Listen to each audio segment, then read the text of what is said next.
Beleza, galera? Estamos chegando para mais um R3M Vlog, agradecendo já o carinho de novo da sua inscrição. O importante é você se inscrever no nosso canal no YouTube e também nos seguir nas outras plataformas. Nós temos o TikTok, R3M Vlog, com vários cortes, e temos também o Instagram, onde você nos segue lá. Beleza, Marcelo? Beleza, Renê? Tranquilo? Mais um? Mais um episódio hoje aqui do R3M. Mais de 60 mil visualizações. Obrigado aí você que acompanha e compartilha toda semana uma história aqui de um profissional que fez e que faz história aqui no estado. A gente sempre fala sobre segurança pública. Exatamente. Combinado? Você que gosta do assunto, vem com a gente. São histórias contadas aqui. E quem faz as honras da casa, sempre no R3M Vlog, é o Marcião. Manda bala. E hoje nós temos a honra de receber o delegado Gustavo Garcia, ele que tem uma carreira impressionante na segurança pública, que começou no estado do Rio de Janeiro, né? Passou pela Polícia Federal e hoje é delegado de Polícia Civil aqui do estado de Mato Grosso. Obrigado, doutor Gustavo, pela presença, de aceitar o convite e compartilhar um pouco das suas histórias dentro da segurança pública. Obrigado, Márcio. Obrigado, Renê. Para mim é uma honra estar aqui presente, né? Ainda mais vindo no convite de um amigo, né, que acompanha minha carreira aqui no estado. Pelos meus 17 anos já de carreira, você ter visto meu trabalho não teria como não participar e prestigiar o teu programa aqui, o programa de você, do seu e do Renê. Agora, calma aí, eu vou fazer a primeira pergunta. Ele já quer entrar no assunto. A primeira é sempre mim. Vou pedir para você falar mais perto aí do microfone. Pode puxar ele assim, ó. Isso, mais perto aí para a gente poder ouvir bem a tua voz. Como é que a polícia surgiu na sua vida? Já que você é carioca, tá? Do Rio mesmo? Rio de Janeiro, né? Rio de Janeiro mesmo. Eu sou oriundo de Niterói, né? Do outro lado da poça, lá do Rio de Janeiro. Borba Gato, né? Não, lá é... Tem uma estátua lá, não é do Borba? De quem não, é? Não, Borba Gato é São Paulo. Araribóia. Araribóia. São Paulo derrubaram. Fica na praça do Araribóia, ali onde tem as barcas, né, que liga Niterói ao Rio de Janeiro. Existe uma diferença, como é que é Fluminense, Carioca? Como é que Sim, é? eu sou fluminense. Isso.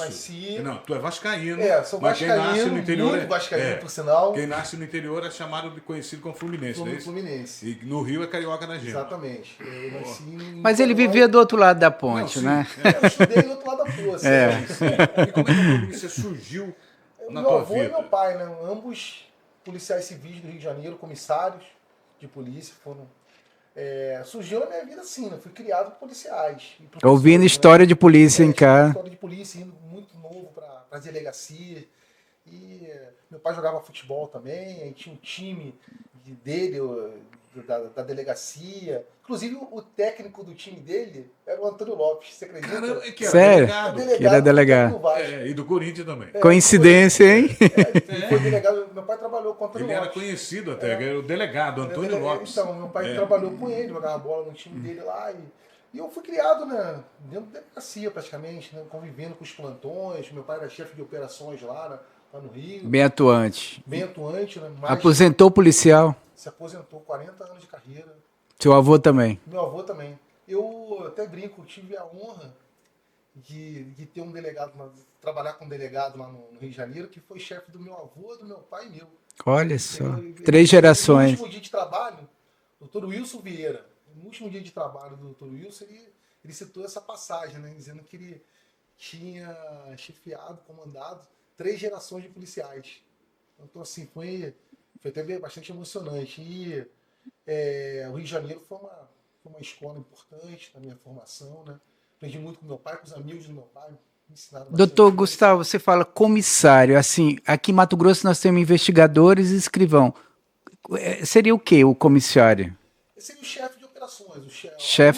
A última carreira, a classe dos investigadores, né? E lá não é investigador, lá é inspetor. Inspetor. São outras de cartório, tem outra denominação. Outras denominações. Embora lá, as duas carreiras fazem tudo. Então, você pode ver um inspetor trabalhando no cartório. Praticamente houve uma unificação das carreiras. Lá mas aí você começou lá, então. Eu comecei lá, minha carreira policial. Antes eu era bancário, saí do banco para ser policial. Mas já estudava direito? Fazia direito na Universidade do Rio de Janeiro, no Rio. E um pouco antes de terminar a faculdade, eu passei no concurso da Polícia Civil. Foi um concurso até que quem nos nomeou foi o Garotinho, Antony Garotinho. Sim. Foi o último ato dele, praticamente. Foi às pressas, Foi né? às pressas para concorrer à eleição de presidente. Né? Ele foi candidato a Sim, presidente. lembro. E aí, o que você pode destacar aí nesse período de policial? O nome, né? Porque lá no Rio de Janeiro, você sabe que o carioca ele é bem criativo, né? E toda a carreira, todos os ingressos passavam por uma academia de formação e tinham um apelido, né? Então tinham os Menudos, os Teletubbies. E vocês eram o A quê? gente era o Miojo. Miojo. Por que o Miojo? Porque o Garotinho, o Antony Garotinho, ao se candidatar, ele tinha necessidade de nomear. Eram 1.500 policiais, 1.500 investigadores, né? Ele tinha a intenção de dar posse a todos eles. Então fez uma preparação relâmpago, um preparo instantâneo. Miojo. Miojo é um preparo instantâneo, assim como nós policiais. Né? Então você começou como... Miojo.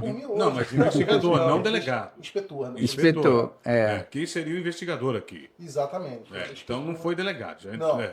E essa questão de 7 anos, como que é da turma do Miojo. E o Miojo chamou outro Miojo de quê? A gente é colega, né? A gente chamava, mas era clássico. Quando fazia alguma transferência, aí o pessoal perguntava, qual é a turma dele? Miojo. A turma Miojo. E às vezes as turmas ficam marcadas, né? Por algumas coisas, né? Essa do preparo. Então, lógico, você não tem um preparo adequado na academia, tem muito erro, né? E trabalhar no Rio, principalmente... Então ficou muito marcado, às vezes, minha geração ali, por alguns erros iniciais. Então quando havia alguma transferência, se pergunta qual a turma dele? A turma Miojo. Aí depois da minha Miojo teve a Pipoca, que também era preparo instantâneo também. Também, rapidinho.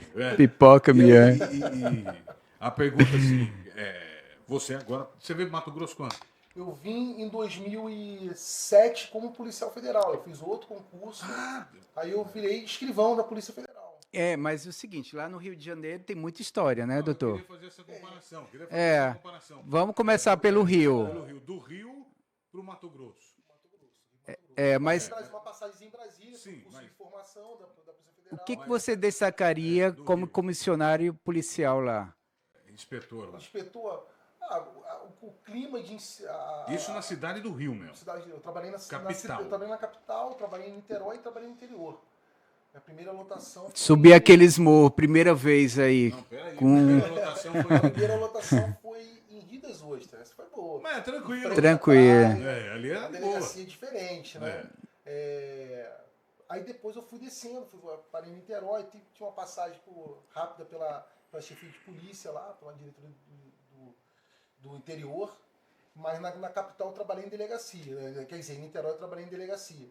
E, lógico, a gente tem uma sensação de perigo mesmo, muitas vezes. Quando você tinha alguma diligência em alguns locais, você sabia que não podia entrar, por exemplo. Vamos lá então, tipo de crime em Rio das Ostras. O Rio das Ostras era bem mais tranquilo, era mais aquele do dia a dia mesmo, as brigas familiares, o envolvimento com álcool. Lógico, sempre tem uns casos, todo lugar tem casos violentos. Sim, né? mas assim, o corriqueiro, né? O corriqueiro era isso, um furto, mas não tinha roubo, tráfico já tinha também, Rio das Ostras. Mas era bem menor, né? Mas bem menor, falando aí em 2002, né? Aí quando você saiu de lá e foi pra... Aí já na capital você já tem um pouco mais de Já problema. deu aquele... Tem alguns locais que a polícia já naquela época tinha dificuldade de cumprir uma diligência. Por exemplo, eu atuei em Niterói, tinha algumas favelas que uma viatura sozinha com 2 policiais não conseguia subir. Então a gente, para cumprir alguma diligência, tinha que montar uma operação para fazer uma intimação. Então, então era bem diferente. Eu conheço Niterói. Eu tive em Niterói em 2009, na explosão do Morro do Bumba. Não sei se você vai lembrar disso, quando desceu o morro inteiro. E ali fica o Morro do Céu também, se não me engano, bem atrás ali do lado. E eu estava trabalhando, fazendo a cobertura, né, na TV, para a TV, e nós subimos, né, o Morro do Céu, porque as casas do Morro do Céu também foram atingidas, né, e muita água desceu, enfim e tal. E a gente entrava nas casas, entrevistando as pessoas, conversando e tal. Chegou um certo momento, cara, que nós estávamos lá em cima do Morro do Céu, veio uma caminhonete do BOP, todos policiais do BOP, imprensa desce, imprensa desce, imprensa desce. E nós saímos correndo, tanto é que o meu repórter estava junto comigo, era eu e o Silvio. O Silvio esqueceu até um microfone sem fio, né? De desespero, saiu correndo, chegou lá embaixo e falou, pô, meu microfone ficou. Aí um cara do BOP voltou, ele falou, tava na casa tal, assim, assim. O cara foi lá e conseguiu pegar o microfone de volta. E quando a gente desceu, tinha um cercadinho assim, só pra... Tinha um cercado, cara. Ele entra aqui no cercado, BOP. Entra aqui. A imprensa entra aqui. Nós entramos, cinegrafistas, motoristas, todo mundo. Aí quando o cara chegou assim, ele assustou a gente, velho. Ele falou assim, vocês não têm ideia do quanto de fuzis tinham apontado pra vocês subindo esse morro aqui. Vocês são malucos. Não sobe mais. Assim, cara, era um negócio maluco ali, velho. A frase, o Rio não é para amadores, o que que isso, assim, significa do que você viveu lá? Então, assim, primeiro é essa sensação de insegurança de exercer tua atividade, né? Então, tudo era, toda diligência simples, a gente tinha um receio, poderia acontecer algo. Então isso gerava uma intranquilidade, né? Nesse período, algum miojo foi eliminado? Os colegas que foram até o momento que a gente se sentia mais desprotegido é justamente o momento que a gente ia para casa. Porque para casa você vai sozinho, né? Sim. Aí você vai mais já cansado. Então teve um colega que ele só sair do plantão, ele foi abordado, mano, nas proximidades da delegacia, lá em Caraína. Não sei se você conhece Niterói, tem um bairro nobre chamado Sim, Caraína. E na saída da delegacia ele foi abordado, juntamente com a mulher, e reagiu. A mulher dele foi alvejada, ficou acho que até paraplégica. Uma situação bem que comoveu a delegacia, bem grave, né? Isso é um fato, mas teve outros, né? Eu, há pouco tempo mesmo, era miojo, mas já tinha passado para delegada, um grande amigo, meu melhor amigo, né? Na Polícia Civil, chamado Fábio Henrique Monteiro. Nós moramos juntos lá em Rio das Ostras, né? Dividimos apartamento, que ele era também na capital. Eles, ao sair da central de flagrante, lá da cidade da polícia, errou o caminho e tombou com um bonde, né? De criminosos e acabou sendo... E já aconteceu isso com você, que aconteceu com a gente? Vocês subirem e aí fala, desce que o bicho tá pegando. Já aconteceu? Não, Não? é só o barulho mesmo do tiro, porque você vê que mesmo? muitas vezes já teve diligência que eu não enfrentei, mas colegas que foram cumprir uma determinada diligência ficaram encurralados e teve que a tropa de elite lá buscá-los e resgatá-los. Isso acontece no Rio de Janeiro. Você já A tropa de elite é o BOP, né? Na Polícia Civil do Rio tem o ACORE, né? Ah, o ACORE. Ah, A ACORE. ACORE é bem famosa. Que também é uma bem das melhores... especializada, é a melhor. É a melhor polícia de favela do mundo. Muito boa. É verdade. São muito preparados, policiais. Então, esse clima Você ficou em algum entre tiroteio já? Não, Participou? Não. Não tive sorte, não tive problemas.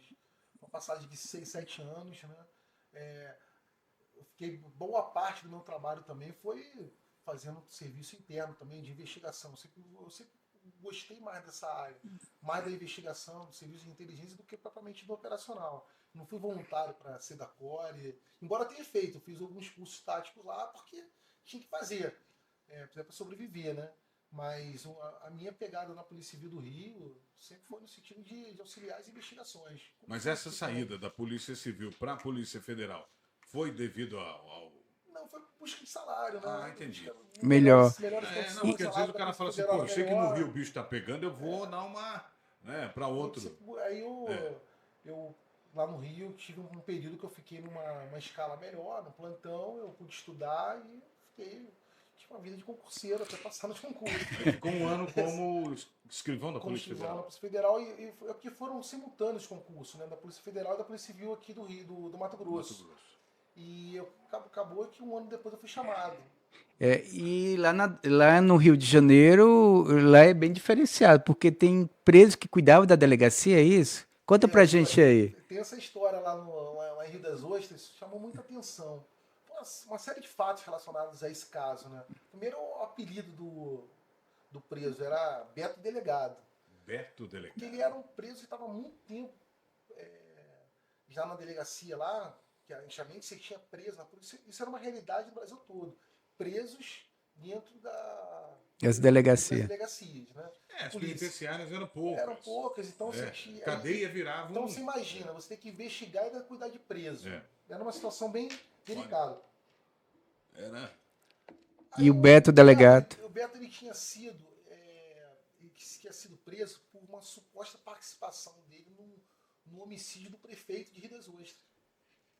E ele era um comerciante, um empresário local, ele sempre teve muito contato com a polícia, então ele era bem quisto no meio. Então, e acho que ele tinha, pela proximidade que ele tinha com a polícia, já era conhecido como Beto Delegado. Ele vai preso, praticamente, por conta dessa proximidade, ter uma condição melhor na delegacia. Ele não ficava preso na mesma cela com os outros. Tinha umas regalias. Tinha regalias, né? E ajudava também a gente, alguma coisa lá, era uma pessoa preso de confiança. Por isso a gente pegou o nome também, o Beto Delegado. Isso me chamou muita atenção. Eu até tenho um fato, como a gente não teve o treinamento adequado, tem coisas básicas que a gente não sabia fazer, os miojos, né? Por exemplo, falar no rádio. Não sabia falar. E o Beto Delegado ensinou. O Beto ensinou a falar no rádio. Você via? Código o quê? Aí teve um dia que teve a equipe operacional foi à rua, eu fiquei no plantão ali, aí começaram a acionar. Eu não sabia o que fazer. Falei, Beto, tô chamando ali, você me ajuda ali, que eu me explico como é que usa. Isso logo na primeira semana, né? Aí depois eu aprendi, graças ao Beto, ficou marcado. Isso mostra como que foi a formação, né? Como que eram formados os policiais. Existia uma falha de formação terrível. E sobre o Beto, o que me chamou a atenção foi o período de prisão que ele provisória que ele acabou tendo que cumprir. E no final ele foi absolvido. Ele ficou, acho que, 11 anos preso preventivamente. E ao final... Aguardando o julgamento. Passou no tribunal de júri, absolveu. Você vê como é que são as coisas. Como também existiam falhas na investigação, existiam falhas na persecução penal. Então isso é um problema daquele início do ano 2000, né? E que hoje eu me coloco num lugar que eu posso talvez colaborar para melhorar, né? A Academia de Polícia, onde eu estou hoje lotado. Esse também no início da carreira, outro que também influenciou, ajudou bastante na sua carreira foi o comissário Crespo, né? É o Creso. O Creso, meu pai, o Creso, né? O Creso era o policial, eu chamo Canga, né? O cara que atuava junto comigo. Já em Niterói, lá em Niterói a gente fazia cumprir diligências juntas, cumprir os mandados de prisão. E quando você entra na polícia, geralmente você é um pouco mais afoito, né? Você tem aquela disposição toda, e ele era muito cauteloso. Ele sempre falava, ó, planeja antes, não vai de primeira, sente o lugar, você tá no Rio de Janeiro, você tem que... Mesmo em Niterói, você tá no Rio de Janeiro. Niterói tinha favelas complicadas. Eu fui criado num bairro, quem conhece Niterói sabe, que é um bairro que tinha uma favela próxima à minha residência, bem complicada, que era o Viripiranga. A Viripiranga no bairro Fonseca, né, tinha muito conflito. Sim. Bastante confronto entre as facções, né? Aí eu cansei de ver as facções transitarem com fuzil no meio da pista. Entendeu? Parecia que os disparos de arma de fogo eram na minha casa. Porque no Rio de Janeiro, quando a gente fala Rio de Janeiro, a gente vê que as facções, né? A principal facção, que eu não dou nome para facção aqui, não dou mídia, mas foi fundada na década de 70 para 80, sim, né? Com escadinha. Sim. Não é isso? Exato. Já em São Paulo começou a chegar em 90 e pouco. Então, você já enfrentava isso desde... Eu sou nascido e criado no Fonseca. A Vila Ipiranga, ela sempre foi, desde que eu me conheço como pessoa, eu sei que ela era dominada pelo tráfico ali, e sempre escutei disparo de arma de fogo, uma boa parte da minha vida, né? E... Então, era até engraçado, assim, curioso, porque eu me tornei policial e continuei morando ali. E alguns meninos que jogavam bola comigo viraram traficantes. Eram colegas de rua. E sabiam que você era. Sabiam que eu era policial. Então você tem o Rio de Janeiro tem esse perfil, que você... Às vezes o policial militar, o policial civil, ele vem numa comunidade. Ele passa a ser policial, mas ele conhece também traficantes, então você convive. É meio complicado.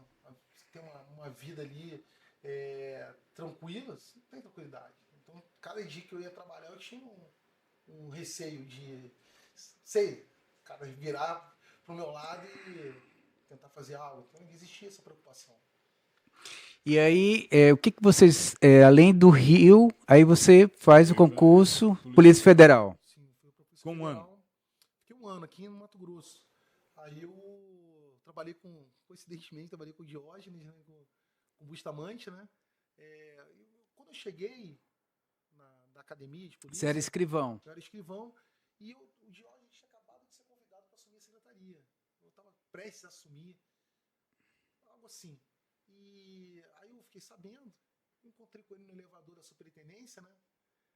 Aí eu comentei com ele, pô, eu acho que talvez eu saia e a gente vai trabalhar junto um dia, porque talvez eu assuma um cargo de delegado. Se me chamarem, assim, Vocês já tinham feito o já concurso? tinha feito concurso. Tava aguardando. Já tinha sido feita a primeira chamada, né? Eu sou da segunda turma. Tem a primeira turma, que o Fausto é da primeira turma, o Fausto, Juliano, Rosas. Eu sou da segunda, eu sou dos excedentes, né? Foram chamados 6 delegados para complementar essa primeira chamada. E ele falou, tenha certeza que você vai ser chamado, porque a gente está precisando, é bem possível que faça mais uma chamada. Aí logo depois houve a chamada e essas vidas acabaram cruzando, que eu tive alguns contatos com o Bustamante, tanto com o Diógenes. Bom, antes dele continuar aqui, mas vamos agradecer nosso querido Val.1, tá? Val.1, É, que manda meu essas querido, delícias, né? Abre a Toda câmera aí pra semana quem tá em aqui. casa, que agora eu não vou poder levantar, que vai cair. Mas olha só, tá bacana pra caramba aqui o que o Val mandou pra gente, essa tábua de frios maravilhosa. Se você quiser um cardápio personalizado, eu sempre falo aqui, festa de aniversário, casamento, divórcio, não interessa, vai fazer uma festa, tá aí, ó. Val.ultra, ele faz um cardápio personalizado do seu gosto e com preço super acessível. É só acessar o Instagram, que tá na tela aí, @val.unta e entrar em contato. Fala que você tá ligado aqui sempre com a gente, não é? E às vezes você quer montar um cardápio diferenciado, Sim, né? quer fazer uma noite de queijo e vinho, tá aí, ó. Ô Val, eu Tá quero no frio. isso, ele monta, faz do jeito Ele que faz você do quer, jeito que você quiser. né? Val.unta, E tá? conforme o seu bolso, né? É isso aí, Val. Um abraço, obrigado Um mais uma abraço, vez. Val, Não esqueça de obrigado. falar que tá aqui, ó, no R3M Vlog, tá? Dentro da Polícia Federal, você participou de alguns casos, inclusive, que Cuiabá tinha o Carnaval Fora de Época, que era o Micarecuia, né? E Verdade. teve uma confusãozinha envolvendo playboys, um policial federal lá. Mas isso, ele na Polícia Federal. Ele na Polícia Federal. É verdade, tô lembrando aqui, teve esse caso, uma micarecu, a gente... O que acontece? O policial federal, uma grande parte, ele vem de outros estados, né? E ele estava Então, divertindo também. Você acaba tendo uma relação muito próxima com os colegas que chegam, né? Então você acaba saindo junto, aí vai para as festas e tal. E naquela época era assim, né? E aí teve uma ocasião, teve uma micarecu e uma confusão danada, e tinha um pessoal que estava usando lança, essas coisas assim, essas drogas sintéticas, loló. Aí tinha um colega, né, que ficou incomodado com isso, quis agir, acho que muito empolgado com o cargo também, quis agir, né? Vendo aquilo, né? Aconteceu que ele acabou revertendo contra eles. O pessoal da classe média alto, forte, No né? meio dos play, dos play foram pra cima dele, deram um ataque nele, ainda tiraram a arma, perdeu a arma, com a confusão toda, aí subiu a arma. Aí no dia seguinte teve uma operação para tentar, no outro dia do Micarecu, para tentar localizar a arma. Os playboys, eles foram localizados e responderam lá pela uma lesão, né? Mas foi curioso, porque a gente sai para se divertir, acontece uma situação dessa e acaba com a noite de lazer, né? E tá todo mundo na folga, mas o policial nunca tem folga também, né? Não tiro nem a razão do delegado lá, que era um delegado, não tiro a razão dele, mas tem hora que às vezes você tem que se preocupar com outras coisas. Como aquele amigo seu disse, calma, vai devagar, estuda, pede um apoio, chama quem tá trabalhando, acompanha, não deixe de fazer algo, mas às vezes aciona alguém, né? Chama a segurança para junto. Sim. Ainda da Polícia Federal houve mais alguma? A gente participou de algum, o período foi muito curto, né? Então assim, um ano, né? Um Operações. A gente já trabalhou em operações que já estavam sendo conduzidas, já em andamento. Né? Já em andamento. Eu trabalhei na delegacia fazendária. Teve uma operação que eu achei bastante interessante, que eu chego aqui em 2007. Em 2007, aí eu vou trabalhar na delegacia do meio ambiente. Depois eu trabalhei na fazendária. Mas no meio ambiente, me chamou a atenção que foi um período de muita queimada na Chapada. Aí a delegada instaurou um inquérito para apurar as queimadas. 2007 foi muito parecido com esse ano. Mais perto, foi muito parecido com esse ano. Muita fumaça naquela época. E aí foi instaurado um inquérito grande para a gente tentar identificar quem estava fazendo aqueles atos criminosos que estavam tornando inviável. Foi um ano muito difícil para a gente estranhou muito, né? A gente vem de outros estados e alguns da minha turma, né? A gente vem de outros estados e pega um clima seco, com muita fumaça. Então, Clima hostil. foi hostil. Clima hostil. E essa transição da Polícia Federal para a Polícia Civil, como que foi? A Polícia Federal era um sonho, né? Naquela sonho que durou pouco, durou né? pouco, né? Mas a questão financeira acaba pesando, né? Eu saio de um cargo de escrivão para ser delegado, o salário era um pouco melhor. E a perspectiva de você coordenar operações, de você coordenar investigações. O meu sonho era ter sido delegado, sempre foi ser delegado. Entendeu? Então, eu acabei realizando, mas eu tinha um sonho de passar pela Polícia Federal. Talvez ser delegado da Polícia Federal era o meu sonho maior naquela época. E a Polícia Federal, naquela época, como também hoje, a gente sabe, é uma instituição que é muito reconhecida pela sociedade e foram o início das grandes operações. Sim. Né? Aí você tem a mensalão naquele período, você tem Petrolão. Sanguessuga. Sanguessuga Foi na aqui. minha época foi a sanguessuga. Ainda peguei ainda Você pegou? peguei uma partezinha, tava correndo essa operação na fazendária. Então, é um sonho de qualquer policial, né, se tornar um policial federal. Então, a gente sente um pouco. E eu tinha acabado de sair de uma academia nacional. A Academia Nacional da Polícia Federal ela é talvez a principal academia da América Latina, lá em Brasília. Uma estrutura muito boa. A nossa estrutura aqui não era ruim. Já estava tudo bem conservado. A doutora Elizabeth. Esqueci agora a diretora, o nome dela. Mas era uma diretora bem atuante e estava muito bem organizada a academia de polícia, né? Mas a estrutura era diferente, o ensino era diferente.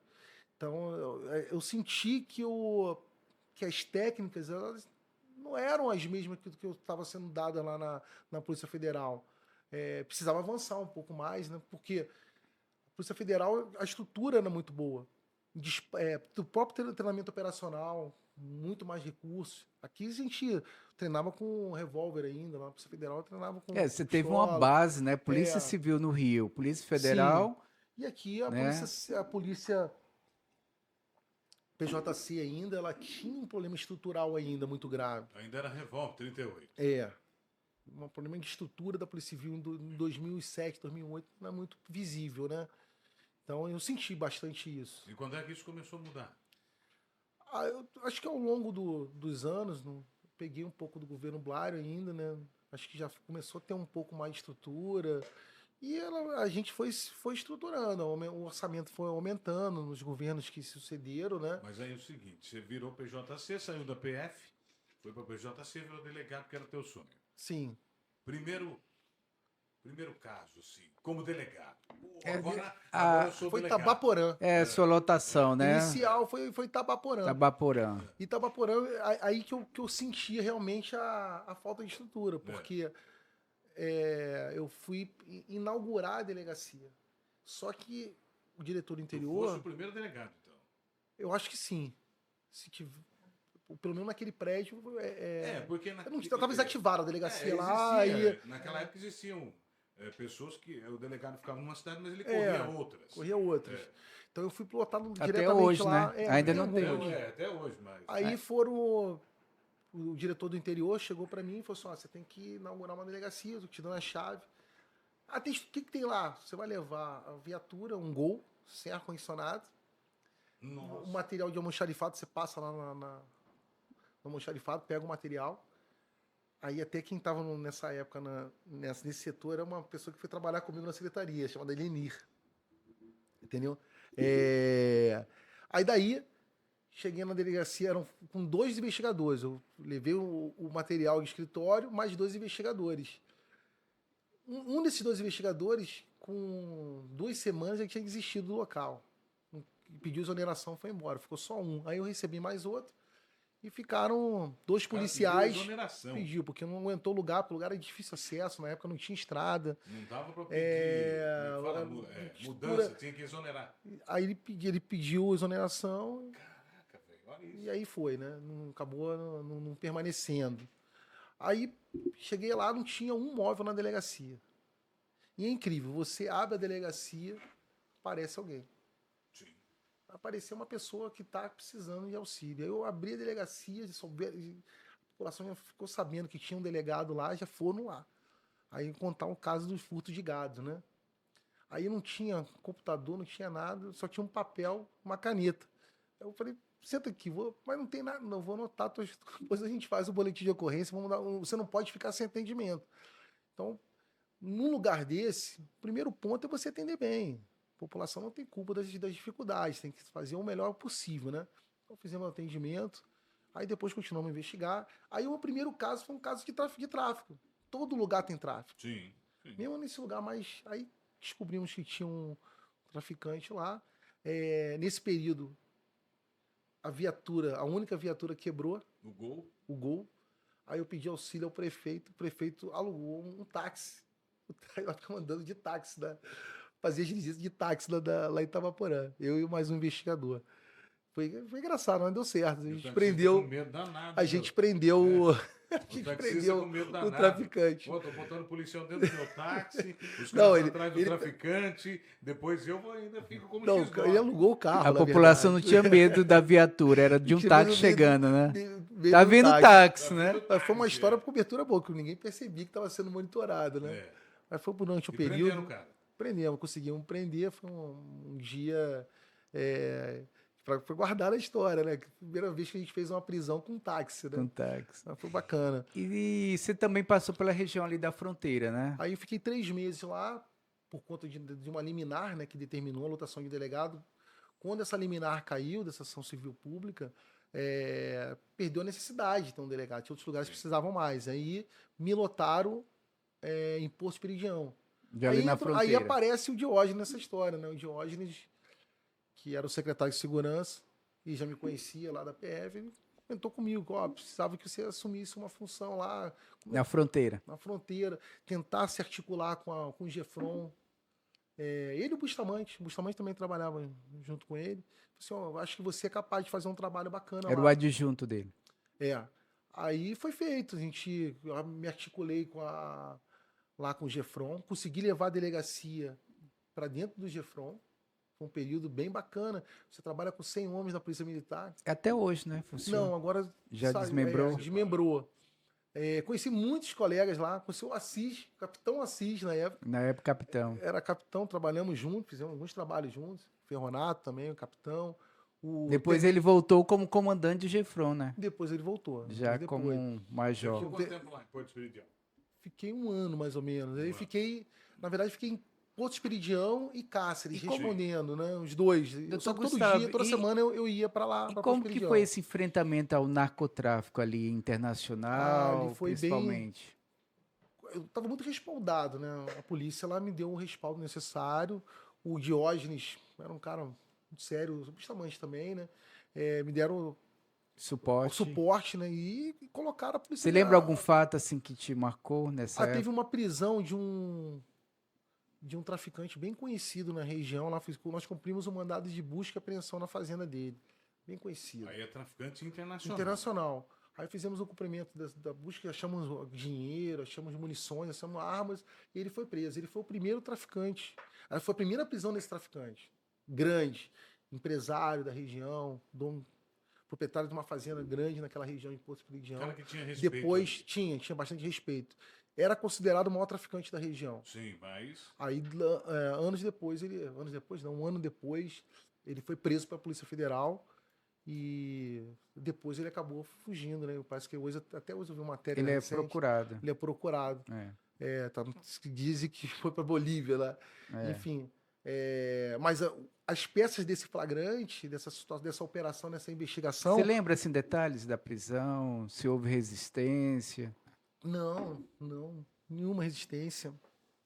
Porque quando a gente faz também com planejamento, quando a gente faz um trabalho técnico, dificilmente você vai ser surpreendido. Então a gente sempre prezou isso, né?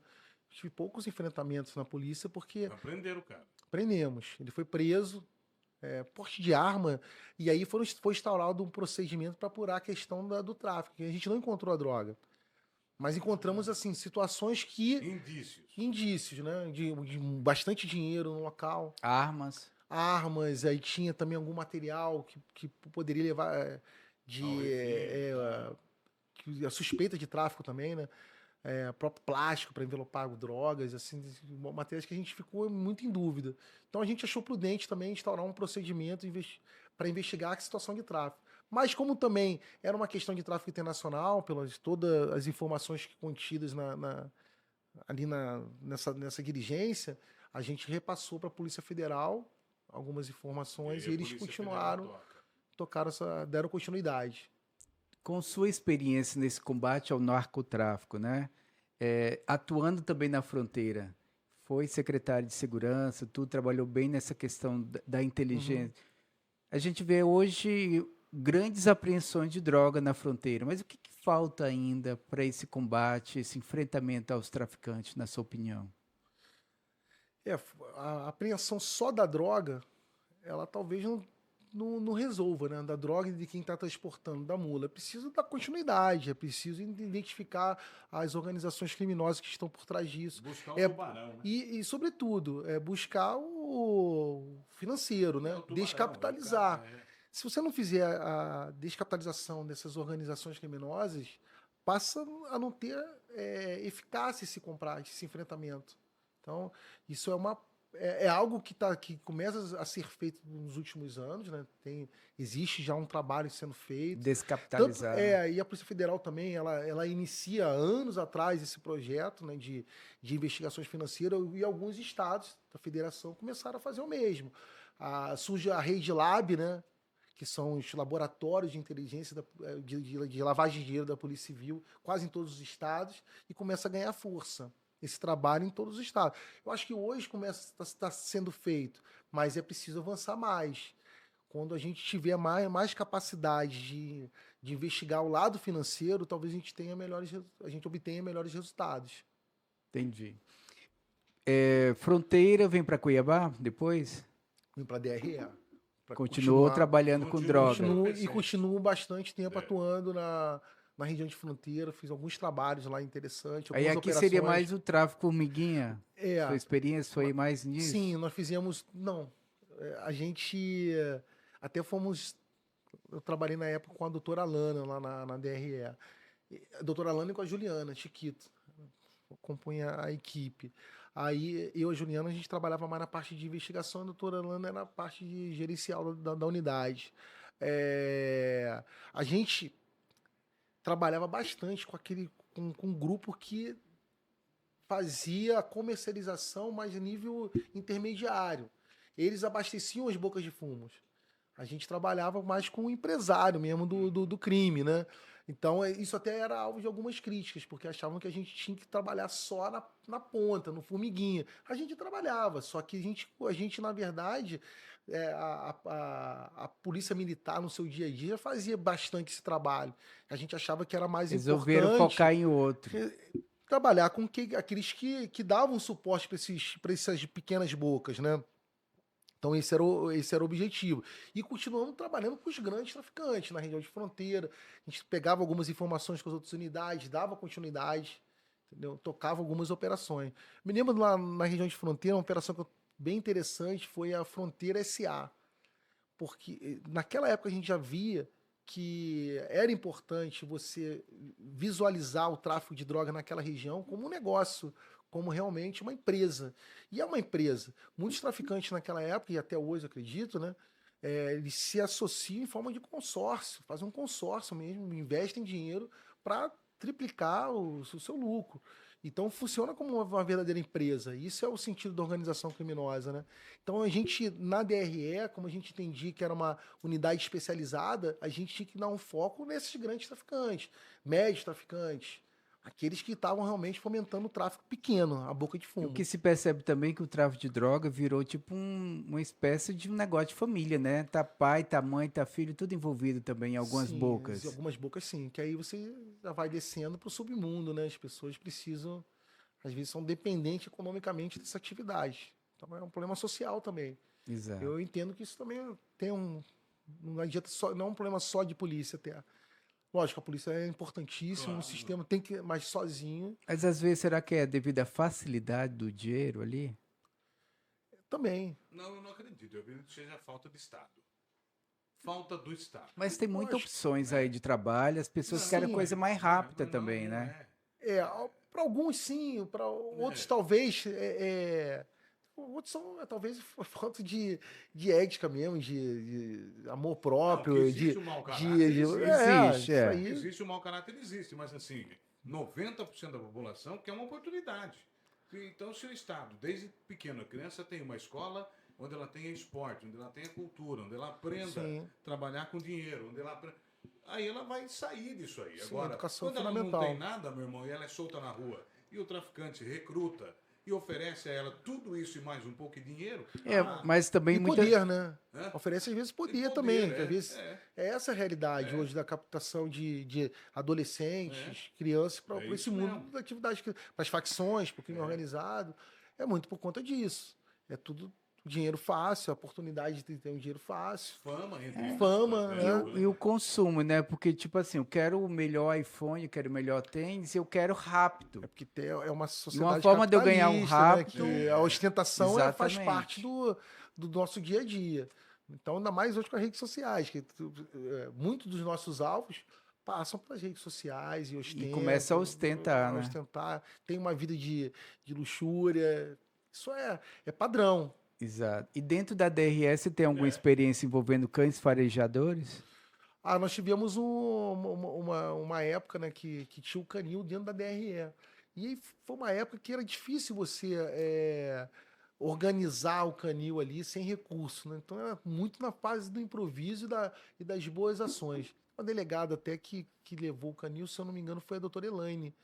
Uma ótima delegada, e ela foi pela força de vontade dela que conseguiu implantar e fazer convênio com a FMT, com a sociedade civil para buscar recurso. Então era.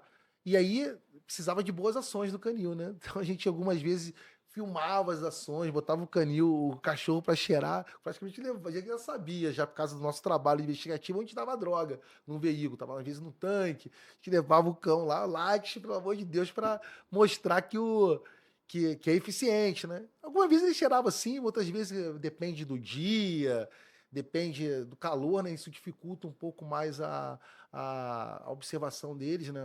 O faro deles dificulta o faro. Então, mas foi importante. Foi é uma ferramenta importante. Hoje o canil está sendo empregado no Gefron. Parece que o canil da Polícia Civil foi para o Gefron. Gefron, né? E sobre o teu enfrentamento às organizações criminosas? Tive algumas experiências na inteligência, né? Eu fui coordenador, estive como coordenador de inteligência. Aí eu trabalhei com as facções criminosas. Foi um trabalho até que resultou, junto com a GCCO na época, na remoção de alguns presos, né? Para a Polícia Federal. Acho que em um determinado momento é importante você endurecer o regime e o Presídio Federal realmente ele tem um regime mais rígido. Tinha um regime, pelo menos na minha época eu percebi que tinha um regime mais rígido e foi identificado que a solução naquele momento era essa. Essa era a melhor solução, encaminhar pelo menos as principais lideranças da facção, de uma facção criminosa, para o Presídio Federal. E ficaram por um bom tempo lá. Eu tive essa experiência, né, nessa operação. Depois eu trabalhei na DFVA, né, como em algumas investigações voltadas ao combate ao crime organizado. Não somente a facções, mas aquele crime organizado que estrutura as práticas de furto e roubo de veículos. Um bom tempo trabalhando também nessas atividades. E também leva droga, que vai ser trocado por droga também. E o carro também leva para outro país para trocar por droga, envolvimento com tráfico. Então teve esse período. E dentro da Delegacia de Roubos e Furto de Veículos, essa atuação dessas quadrilhas, inclusive roubo de carga, né? Também, bastante roubo de carga. Mas o roubo de carga, já na minha época, começou a ser tratado pela GCCO. GCCO, que é hoje onde já na minha época, já foi... O Dr. Vitor foi titular da DFVA. E ele tinha um grupo que trabalhava com ele com uma ótima expertise. E ele também, muito preparado para esse enfrentamento, levou essa expertise para a GCCO, que foi a unidade que ele assumiu depois de ter passado pela DFVA e pela DRE. Entendi. Calma, deixa eu agradecer aqui, ó. Eu gosto de pegar essa canequinha aqui para mostrar quem está assistindo aí, ó, que esse espaço onde a gente grava o R3M Vlog para você no nosso YouTube é da LAC Concursos. Tá aqui, ó. LAC, L-A-C. lacconcursos.com.br. Pode acessar. Você que vai fazer um concurso, não só na área de segurança, né? Qualquer concurso e no Brasil inteirinho. Entre em contato agora porque a LAC tem 99,99999% de aprovação. lacconcursos.com.br. É o sonho de consumo de muitos, né? Ter uma estabilidade, bons salários. Então, edital já tem aí Tribunal de Justiça de Mato Grosso e SEDUC. Aproveita, se inscreve agora, entra na LAC Concurso, faz sua inscrição, aula presencial ou online. E tem um diferencial, né? O personal Coach. coach, Personal coach que vai te cobrar você. acompanhar para que realmente você faça todas as tarefas, estude e tenha uma aprovação garantida. Tá vendo só? lacconcursos.com.br tá na tela. É só entrar aí. Não é só o edital do Mato Grosso que eles trabalham, não. Brasil inteiro, tá? Do Monte Caburaí ao Chuí. Porque Inclusive, não está pintando aí um mais do monte de Oiapoque. edital de segurança, viu? Não é mais do Oiapoque ao Chuí, tá, gente? É do Monte Caburaí, tem 16 metros acima, que fica em Roraima, até o Chuí, tá bom? Tá aqui, ó. E vamos descobrir outra cidade para tirar o Chuí também? Não, não sei se o Chuí. O Chuí já tá lá embaixo. Já tá lá né? embaixo. Não sei onde vai. Vai que descobre, né? Mas é o Oiapoque, aí descobriu um monte de Caburaí, cara. 16 metros, ó, não é nada, né? Acima do Roraima. Mas vamos voltar pro doutor aqui, para nossa área de segurança. A gente estava falando aí da questão de veículos, roubo, né? Inclusive, os criminosos chegaram a usar o seu nome na venda aí Foi. de veículos, né, doutor? Como que é? Chegaram a prática quer- de estelionato, né? É, Tentaram já, fazer um golpe, já era um golpe, era aí um golpe envolvendo de seu nome. praticar, usando, dizendo que o que acontecia? Na DFVA, quando eu assumo, eu saio da secretaria, né? Aham. Eu atuei um período como secretário, aí eu volto para a unidade operacional, meses depois, né? Tirei uma licença e voltei a atuar na parte operacional. Aí eu me dei conta de uma responsabilidade grande lá, que foi passada pelo Dr. Mário. O Dr. Mário Demerval falou: Gustavo, precisava que você nos auxiliasse aí a resolver a questão do pátio, né? Então nós fizemos todo um planejamento para dar fim àquela montanha era uma verdadeira montanha de carros sucatas, né, que tinham no pátio da DFVA. Tinham 4 mil veículos sucatas catalogados. Então nós precisávamos dar uma finalidade a isso. Então iniciamos um convênio com um termo de cooperação com o Detran, e aí tiveram leilões, todas essas tratativas, né? Isso aí parece, o oportunista viu que estava sendo feita algumas situações dessas de venda de veículos lá, mas oficialmente, né? E utilizou isso dizendo que era o delegado que estava vendendo, mas ele não passa pela delegacia, né? Aí nós prendemos essa pessoa, ele explicou que tratava-se de um golpe mesmo. Acho que ele respondeu para essa atividade ilícita. Depois a gente caminhou o procedimento para estelionato e eu não sei como foi o desfecho disso. Mas eu lembro que ele foi preso por conta dessa situação. E ainda voltando lá na região de fronteira, você atuou também em Cáceres. Trabalhei em Cáceres. Foi bem interessante também. Lá eu pude ver também a atuação de grupos de organizações criminosas, mas que são silenciosas. Muito diferente do Rio de Janeiro, né? Rio de Janeiro é barulhento, né? Esse confronto. Sim. Não, lá você vê que tem grupos pessoas que se associam de forma silenciosa, praticam o tráfico de drogas e convivem com você. Tem algum jogam fato que contigo. você lembra? Tem uns fatos assim, né? Não em relação a. Tem alguns fatos que são marcantes, né? Teve uma prisão de um advogado, né? mas também. não foi por tráfico. Não nada foi disso. por tráfico. Até o advogado, pelo que eu sei, nunca teve atuação nesse sentido. Mas foi uma situação meio que hilária por conta do local onde aconteceu isso. Era um encontro do Ministério Público, né? Do estadual, vários promotores do Brasil todo estavam presentes nesse local e tratando sobre crime organizado, sobre facções, sobre tráfico de drogas. E aí teve o fechamento desse dia, né, desse encontro, com a presença do governador, ex-governador Silval. fez uso da palavra, e no meio do discurso dele surge um advogado, já se dirigindo para o palanque.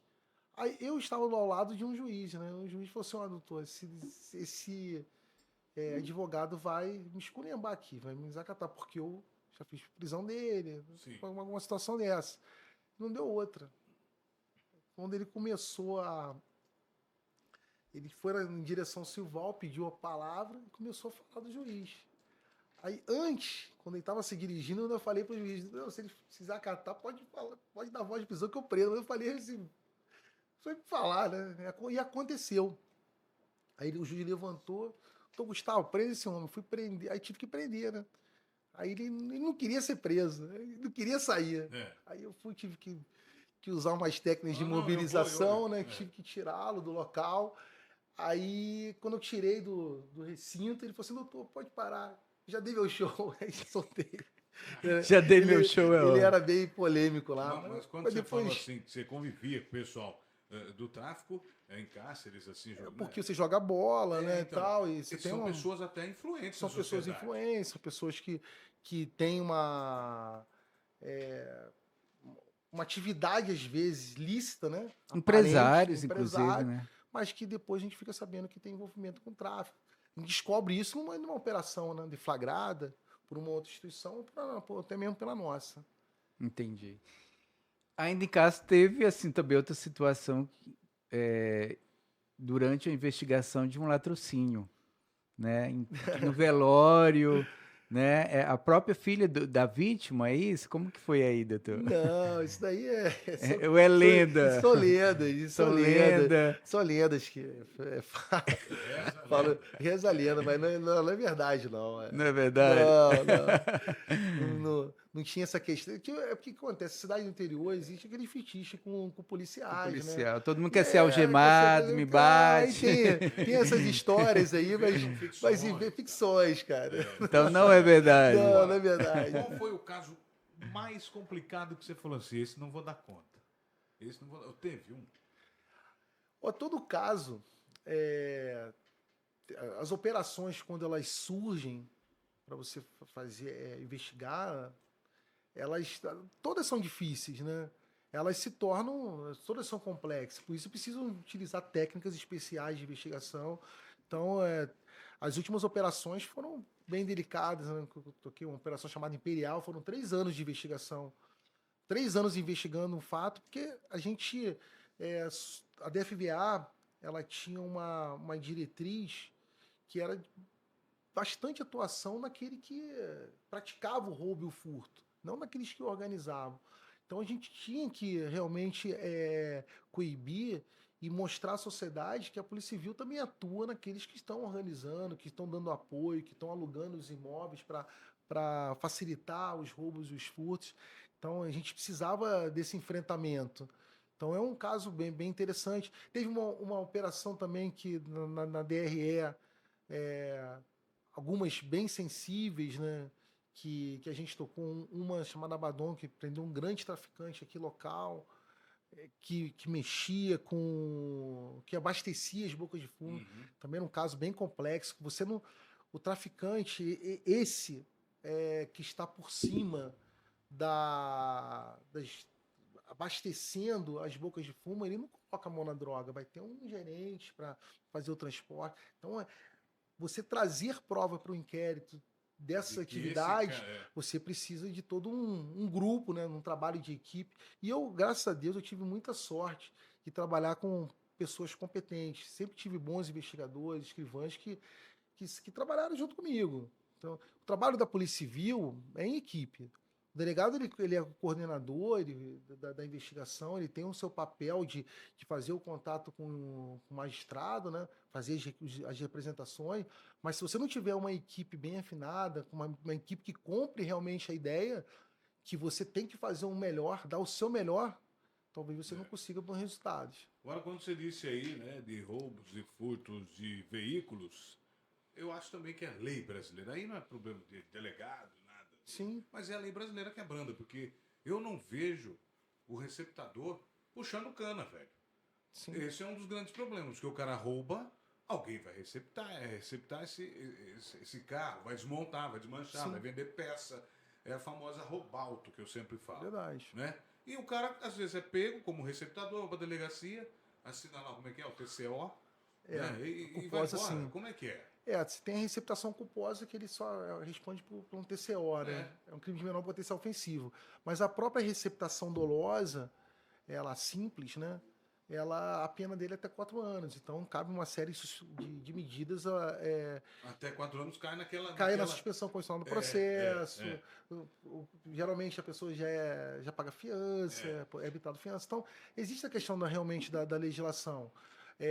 Embora a receptação é um crime grave, porque é ela que fomenta o roubo e o furto. Sim. Então, assim, se existe o roubo e o furto, é porque tem os Se receptadores, né? existe o corrupto, é porque existe o corruptor. Agora, aí você pode imputar a eles a organização criminosa. Teve uma operação agora recente que aconteceu isso. Nós fizemos uma investigação em relação aos desmanches. Já teve até uma sentença em primeiro grau. De sentença da justiça na primeira fase. Eles foram sentenciados por organização criminosa. Como não tem emprego de arma de fogo, eles pegaram a pena abaixo de 5 anos. Então já começa no semiaberto. Então acaba sendo só a questão da prisão. Se você considerar só a prisão como a pena, praticamente o tempo que ele vai ficar preventivamente preso é o tempo que ele vai ser realmente retirado da sociedade. Então é só uma questão de legislação, né? Que realmente precisa, ao meu ver, precisa realmente endurecer. Mas a gente tem que fazer. Eu penso o seguinte: não adianta eu reclamar e não fazer nada. Eu tenho que fazer algo que que está à disposição de mim, né? Sim. Da minha equipe. Você tem que usar das suas regras. Das minhas regras. As regras são essas, tem que seguir as regras. Hoje, qual é uma boa alternativa? Vamos descapitalizar. Vamos tirar todo o patrimônio possível que foi obtido de forma ilícita. Essa eu acho que é uma estratégia. E a Polícia Civil tem feito essa frente. Acho que o Márcio, acompanha bastante o trabalho da polícia no cadeia, né? Tem observado isso. O quanto de veículos são sequestrados, imóveis também são sequestrados, alienações antecipadas são feitas pelo aviões, né? Aviões. Então é um caminho. E é um caminho importante. Dá parabéns à Polícia Judiciária Civil, porque é uma das polícias civis, vamos colocar assim, do Brasil, que tem acima da média de resoluções de crimes em todos os crimes. Né? Chega a 78%, 79%. Sim. Enquanto na maioria do Brasil é entre 30% e 40%. Renê, só para você ter uma ideia, eu faço parte de grupos de estudo hoje por causa da minha posição na academia de polícia. Eu posso garantir a vocês, a Polícia Civil hoje do Mato Grosso talvez seja uma das que mais faça investigações financeiras, comparada da Polícia Federal. Sim. Eu vejo pelos cursos que tem muitos policiais de outros estados, as ferramentas tecnológicas que nós utilizamos, a maioria dos estados não conhece, não utiliza. Pode conhecer, mas não faz. Aqui, os delegados estão bem atuantes. A academia hoje ela trabalha bastante com esse foco de fazer investigações financeiras, cada vez mais se aprimorar. Então, eu acho que é um caminho muito importante para o fortalecimento do sistema de justiça criminal. Sim, claro. Doutor Gustavo, ainda lá no Rio, teve um policial, né, o Cascudo, que tinha uma bola de cristal e previu que você lá de um policial se tornaria secretário de Segurança Pública de Mato Grosso, é isso? É verdade, Márcio, isso daí é o Creso, que foi o meu canga, né, o antigão, cascudo, lá no Rio é chamado antigão e é chamado em cascudo. No meu último dia de trabalho, eu conversei, estou indo para essa missão lá, talvez eu estou em dúvida se eu vou assumir o cargo de delegado ou se eu vou ficar na Polícia Federal. Eu falei para ele, eu falei assim, Gustavo, vai para Mato Grosso em paz, cara. Esquece o Rio. Se lá você vai ter um futuro, eu vejo você como secretário de segurança. Falou assim, juro para você. E a gente tinha uma relação muito próxima, porque ele é o melhor amigo do meu pai, né? Meu pai era chefe dele também, na época. E a filha dele, que nasceu no mesmo dia que eu. Então, assim, tem uma... Bárbara, o nome da filha dele. Tudo. Nasceu dia 4 de dezembro também. E de 75, então, assim, tem alguma coisa espiritual, né? Para quem acredita, que ligava nossas vidas. E até hoje eu falo com ele, tem 83 anos, tá forte. E sempre preocupado também com a minha carreira, sempre preocupado e desejando sorte sempre, né? E Bacana. Eu acho que é o muito sonho, bacana. assim, de muitos, né, da segurança pública se tornar um secretário. Quais foram os desafios que você enfrentou? Olha, no meu caso não foi sonho, eu quis ser delegado. Isso eu falo sinceramente, eu não pensava em ocupar funções. Para mim, ser delegado já é Já uma era o sonho realização. realizar. É uma realização diária. Mas é o coroamento, É, né? mas eu não busquei isso, eu não tenho um perfil político, nunca fui de me entrosar no meio. Não desmerecendo quem faça, que eu acho que é importante, né? Cada um tem seu perfil, Tem que né? ter. Tem que ter. Mas aconteceu, eu tinha uma relação com o Roger, né, que era o secretário, era um colega de trabalho lá de Cáceres. Ele me convidou para ser secretário adjunto dele. E aí teve alguns problemas, que todos sabem, né? Que ele enfrentou, o governo na época enfrentou, e surgiu para mim. Eu me recordo de eu ter falado algumas vezes pro antigo governador, eu queria ir embora, não era o que eu desejava para minha vida. Ser secretário, de ter uma vida que você, quando assume um cargo político, tem, logicamente, tem a questão das vaidades pessoais, você se sente honrado, Claro. né? Mas também tem um lado ruim, porque a tua vida particular fica Livro exposta. aberto. Você fica, isso faz parte, você não pode nem ficar magoado porque teve Não. exposição. Não, porque você aceitou. Eu aceitei em um determinado momento. Em outro momento eu falei para que não queria, mas também podia ter saído, era livre escolha. Aí eu quis também ir até o final, até para honrar um compromisso que foi feito com meu amigo, né? E ter a experiência também. Ter experiência. Márcio, batemos nosso tempo aqui já, meu velho. Tem mais alguma Eu pergunta? teria. Então vai. Mais uma pra gente encerrar. Tem algo assim que você se arrepende de ter feito, ter deixado de fazer? Não, eu sempre pensei o seguinte: eu tenho que fazer o que minha consciência, que os meus valores me direcionam. Então eu não me arrependo de nada. E decisões, às vezes administrativas, você pode ter, pode estar certo para você, mas pode estar errado para o outro. Isso faz parte. Eu sempre pensei assim, de fazer o certo de acordo com a razoabilidade, com a legislação. E isso foi sempre a condução das minhas condutas, foi com base nisso, né? Nos meus valores, princípios morais, éticos, legais. E por isso eu acho que eu conseguia ter uma carreira sólida. Nas piores crises, passei algumas crises e saí ileso, porque eu sempre agi certo. Sempre certo. E vai ser sempre assim. A gente Sim, sabe espero. que a carreira policial é de estresse, né? A mil. Onde que você busca para desestressar? O que que você faz? Sou jogador de futebol. Futebol. Adoro futebol. Esse não, Jogo esse não gera. nega as origens Eu sou cariocas. carioca. É. Sou carioca com orgulho. Mas eu também amo minha cidade. Eu amo Cuiabá. Sim. Meu filho é cuiabano. Cuiabano. Então eu tenho muita honra de estar aqui trabalhando. Enquanto eu estiver aqui, eu vou fazer o meu melhor, dar o meu melhor para a cidade, para o estado e honrar a minha profissão que eu escolhi.